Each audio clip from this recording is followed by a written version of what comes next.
Hi hello hi hello welcome to AJ coaching centre. நாம் இப்போ பார்க்க போகிறது மயங்கொலி சொற்களில் பழைய வினாத்தாள்லேருந்து எடுத்துகிட்டு வந்த ஒரு வினாவை தான் நம்ம பார்க்க போகிறோம். ஒலி வேறுபாடு அறிந்து சரியான பொருளை எழுதுகன்னு சொல்லியிருக்காங்க. கூரை கூரை கூரை அப்படின்னு பார்த்தீங்கன்னா வல்லின ரை. இந்த கூரை பார்த்தீங்கன்னா இடையின ரை. இந்த ரைக்கு நம்ம முதல்ல ஆப்ஷனை பார்த்துடலாம். அடுத்தது இதுக்கு உண்டான பொருளை பார்க்கலாம். முதல் ஆப்ஷன் சட்டை புடவை. அடுத்த ஆப்ஷன் பார்த்தீங்கன்னா வீட்டின் கூரை புடவை. அடுத்த ஆப்ஷன் பார்த்தீங்கன்னா புடவை வீட்டின் கூரை. அடுத்த ஆப்ஷன் பார்த்தீங்கன்னா புடவை வீட்டின் சுவர்.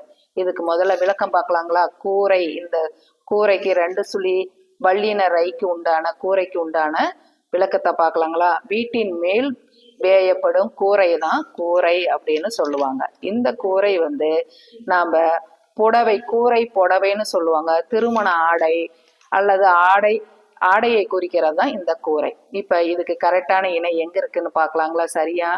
சரியான பொருளோட இருக்கிற ஆப்ஷன் எது அப்படின்னு பார்த்தீங்கன்னா வீட்டின் சட்டை இல்லை, வீட்டின் கூரை, கூரைக்கு வந்திருக்கு புடவை.